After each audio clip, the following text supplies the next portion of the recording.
Assalamualaikum warahmatullahi wabarakatuh. Selamat pagi, teman-teman semua.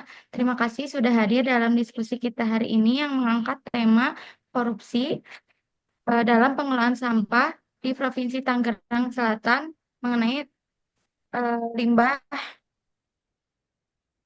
sampah yang menguntungkan. Nah, seperti yang kita tahu, pengelolaan sampah adalah salah satu isu krusial dalam pembangunan kota yang berkelanjutan. Namun, dalam praktiknya, sektor ini justru rentan terhadap korupsi yang berdampak luas terhadap lingkungan dan kehidupan masyarakat. Nah, dalam penjelasan dalam penjelasan tersebut, latar belakang dalam penelitian ini, permasalahan korupsi dalam pengelolaan sampah di Kota Tangerang Selatan menunjukkan bahwa persoalan tata kelola sektor publik ini tuh masih jauh dari ideal. Nah, praktik-praktik seperti manipulasi data, markup anggaran, dan juga kerjasama fiktif bukan hanya menyebabkan kerugian keuangan negara, tetapi juga berdampak langsung pada lingkungan dan juga masyarakat, khususnya kelompok rentan yang tinggal di sekitar TPA. Nah, masalah ini tuh tidak bisa diselesaikan hanya dari sisi teknis saja, seperti penambahan armada atau pembangunan infrastruktur.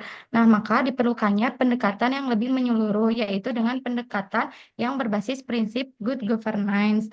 Nah, prinsip good governance ini tuh menekankan pentingnya transparansi, akuntabilitas, partisipasi publik, dan juga supremasi hukum. Selain itu, adanya kolaborasi antara pemerintah, masyarakat, dan kalangan akademik juga yang mengunci agar pengawasan terhadap kebijakan dan anggaran juga bisa berjalan lebih efektif dan berkelanjutan. Selanjutnya, untuk materi pertama mengenai selanjutnya untuk materi pertama, maaf, bentuk-bentuk korupsi dalam pengelolaan sampah di Kota Tangerang. Kepadanya dipersilakan. Sebelumnya, maaf ada kesalahan penulisan. Kalau ini di Provinsi Tangerang Selatan, Kota Banten. Dan di sini saya akan menjelaskan bagaimana bentuk-bentuk korupsi dalam pengelolaan sampah di Tangerang Selatan, Kota Banten. Korupsi dalam pengelolaan sampah di Kota Banten ini menunjukkan gejala yang sistemik, terutama pada aspek pengadaan barang dan jasa, pengelolaan anggaran, serta distribusi layanan publik. Kasus korupsi yang terjadi di Kota Banten ini senilai 74,9 miliar memiliki dampak yang sangat buruk pada pengelolaan tempat pembuangan akhir TPA Cipecang. Sebagai contoh, dana yang seharusnya digunakan untuk membangun sistem drainase dan pengelolaan air limbah seringkali tidak digunakan secara optimal atau bahkan diselewengkan. Akibatnya, air air limbah ini dapat mencemari sungai dan sumur warga di sekitar TPA. Seperti yang terjadi di TPA Cipecang, Tangerang Selatan. Selain itu, tidak adanya fasilitas pengelolaan gas metana dari sampah organik ini meningkatkan risiko kebakaran dan menambah emisi gas rumah kaca yang berkontribusi pada krisis iklim. Selanjutnya, di sini ada beberapa korupsi yang dilakukan karena korupsi ini tidak hanya bersifat administratif, tetapi ada juga beberapa yang apa ya dilakukan seperti yang pertama yaitu markup pengadaan alat dan kendaraan operasional pengangkut sampah. Jadi, menurut laporan investigasi Tempo pada tahun 2023, terdapat dugaan markup dalam proyek pengadaan truk sampah oleh Dinas Lingkungan Hidup Tangerang Selatan. Harga satuan truk yang dilaporkan dalam dokumen anggaran jauh lebih tinggi dibandingkan harga pasar aktual, sehingga menimbulkan kerugian negara. Lalu yang kedua, yaitu adanya pungutan liar, di mana pungutan liar ini dilakukan oleh oknum petugas terhadap pelaku usaha dan warga masyarakat.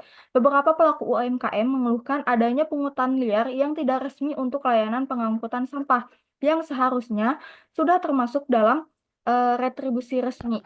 Praktik ini menciptakan beban ekonomi tambahan bagi masyarakat, terutama bagi kalangan kelompok ekonomi yang lemah atau di bawah. Yang terakhir ini tidak kalah serius karena adanya manipulasi data volume sampah baik di tingkat TPS maupun TPA Cipecang. Dalam beberapa laporan yang diungkap oleh LSM Lingkungan dan media lokal, ditemukan bahwa volume sampah yang dicatat lebih besar dari yang sebenarnya, yang bertujuan untuk menaikkan nilai kontrak atau bonus kinerja berbasis capaian. Manipulasi ini merusak sistem pelaporan dan merugikan pemerintah dalam pengambilan kebijakan berbasis data. Selanjutnya, saya kembalikan ke moderator.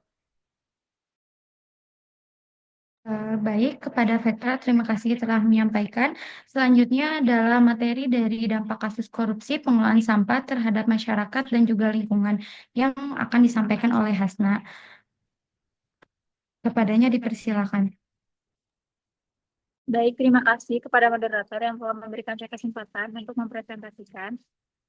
Selanjutnya, adapun dampak dari kasus korupsi mengenai pengelolaan sampah terhadap masyarakat dan lingkungan, yaitu yang ke satu ada dampak sosial dan kesehatan, yang dimana dampak ini tuh merugikan masyarakat sehingga terjadinya penurunan kualitas layanan publik dan adanya ancaman kesehatan.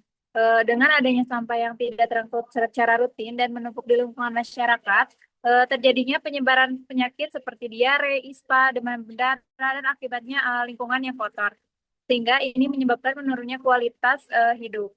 Lalu yang kedua adanya dampak ekonomi dan ketimpangan layanan, yang dimana inefisiensi layanan masyarakat yang berpenghasilan rendah paling terdampak karena layanan yang tidak merata, sehingga menyebabkan kerugian ganda.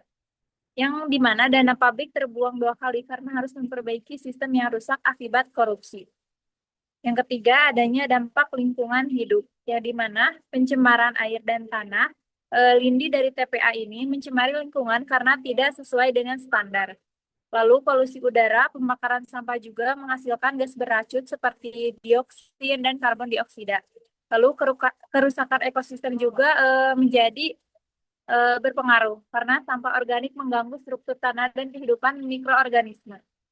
Selanjutnya, yang keempat, adanya erosi kepercayaan publik, yang dimana krisis kepercayaan ini menyebabkan korupsi ini menyebabkan masyarakat kehilangan kepercayaan terhadap pemerintah dengan menurunnya partisipasi masyarakat sehingga warga enggan ikut program kebersihan atau melapor penyimpangan permasalahan korupsi tersebut.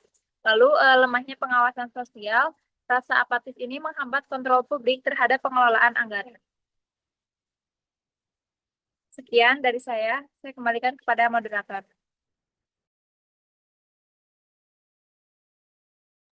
Terima kasih kepada Hasna yang telah menyampaikan. Selanjutnya adalah upaya pencegahan korupsi pada sektor yang akan disampaikan oleh Aspi. Kepadanya dipersilakan. Baik, terima kasih kepada moderator yang telah memberikan kesempatan. Di sini saya akan menjelaskan tentang upaya pencegahan korupsi pada sektor pengelolaan limbah di Tangerang. Kasus korupsi dalam pengelolaan limbah di Kota Tangerang yang terjadi mencerminkan adanya kelemahan dalam tata kelola pemerintahan dan kurangnya akuntabilitas institusi terkait. Untuk mencegah hal ini terjadi kembali, diperlukan langkah-langkah yang terstruktur dan menyeluruh. Yang pertama, adanya transparansi anggaran dan proyek pengelolaan limbah, yang dimana hal ini harus dijalankan agar publik dapat mengawasi penggunaan dana secara terbuka. Yang kedua, peran aparat pengawas internal seperti APIP dan lembaga eksternal seperti KPK yang perlu diperkuat agar pengawasan berjalan lebih efektif. Yang ketiga, keterlibatan masyarakat atau kelompok sipil sangat penting untuk memastikan proses pengelolaan limbah tidak hanya diawasi oleh pemerintah, tetapi juga publik yang terdampak langsung. Dengan pendekatan ini, diharapkan pengelolaan limbah bisa berjalan lebih bersih, efisien, dan bebas dari praktik korupsi. Terima kasih. Baik, terima kasih kepada Aspi yang telah menjelaskan. Selanjutnya kesimpulan dari pembahasan ini tuh mengenai bahwa pengelolaan sampah di Provinsi Tangerang Selatan ini saat ini masih sangat rentan terhadap praktik korupsi seperti markup, anggaran, pengadaan fiktif yang bukan hanya merugikan keuangan daerah, tapi juga memperparah kerusakan lingkungan, dan menurunkan kualitas hidup masyarakat sekitar. Nah, untuk menghadapi permasalahan ini dibutuhkannya pengawasan yang ketat terhadap penggunaan anggaran serta keterlibatan aktif dari masyarakat sebagai bagian dari kontrol sosial. Nah, selain itu, penting juga untuk memperkuat nilai-nilai etika dan juga pendidikan anti korupsi agar terciptanya tata kelola yang bersih, akuntabel, dan berkelanjutan di sektor ini. Eh, Maka terima kasih kepada seluruh pemateri, khususnya kepada Vektra, Hasna, dan juga Aspi, yang dan juga kepada teman-teman sekalian yang telah menyimak diskusi kita hari ini. Nah, dari pembahasan tadi, kita bisa melihat bahwa korupsi dalam pengelolaan sampah bukan hanya merugikan negara secara finansial, tetapi juga berdampak nyata terhadap lingkungan dan juga masyarakat. Untuk itu, penting bagi kita untuk mahasiswa dan calon pemimpin di masa depan untuk terus mendorong transparansi pengawasan dan juga partisipasi aktif dalam pengawasan kebijakan publik. Semoga diskusi ini bisa menambah kewawasan kita semua dan mendorong perubahan positif di lingkungan sekitar. Sekian dari kelompok 10. Wassalamualaikum warahmatullahi wabarakatuh. Waalaikumsalam. Waalaikumsalam warahmatullahi wabarakatuh.